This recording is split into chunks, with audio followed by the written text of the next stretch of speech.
15 août 1944. Les nouvelles sont bonnes.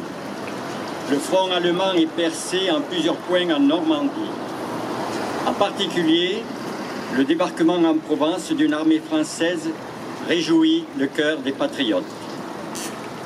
Des dizaines de milliers d'hommes, commandés par le général de Lattre de Tassigny, évadés des geôles de Vichy, ont pris pied de vive force sur le sol français.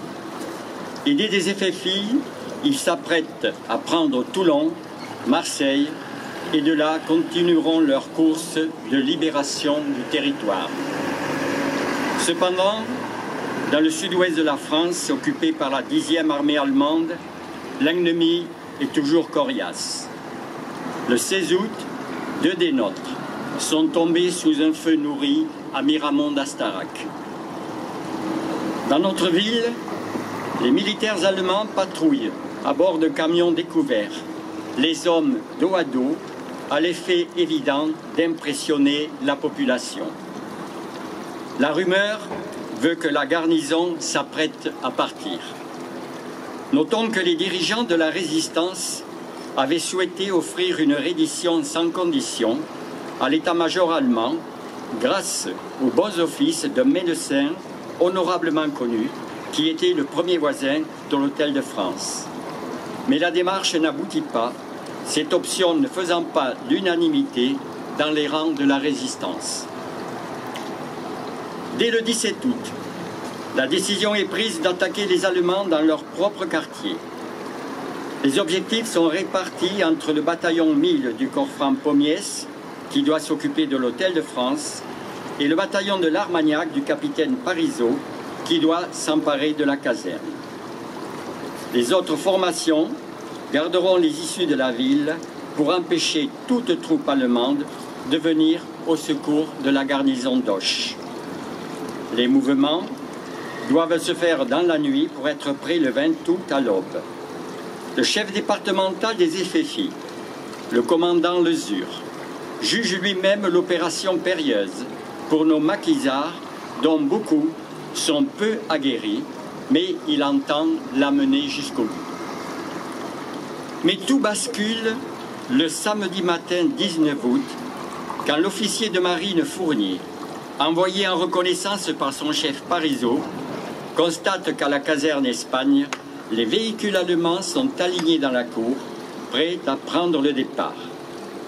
Il retourne à Aveyron-Bergel pour rendre compte et prendre de nouvelles dispositions. Cependant, les Allemands ne se hâtent pas pour quitter la ville, c'est ce qui va les perdre.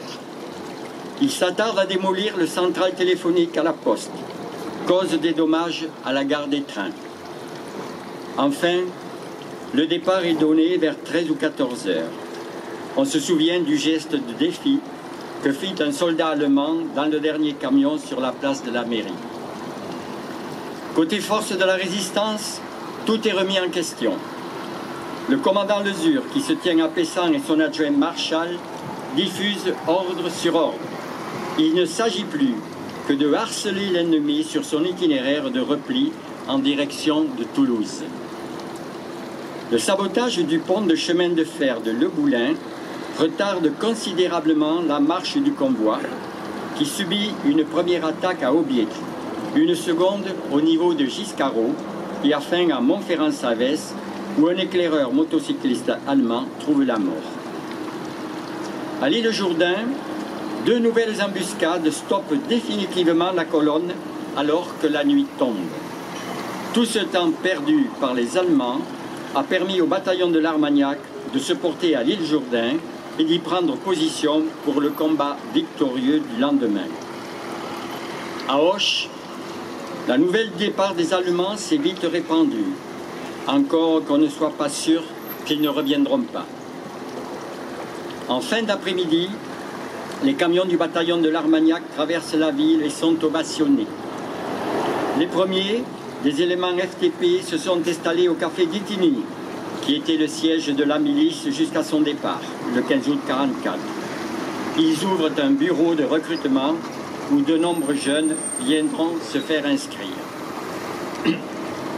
Le drapeau français flotte à présent sur l'hôtel de France, hissé par un sapeur-pompier. Le commandant de gendarmerie, le commissaire de police ont perdu tout pouvoir, remplacés par des subordonnés résistants.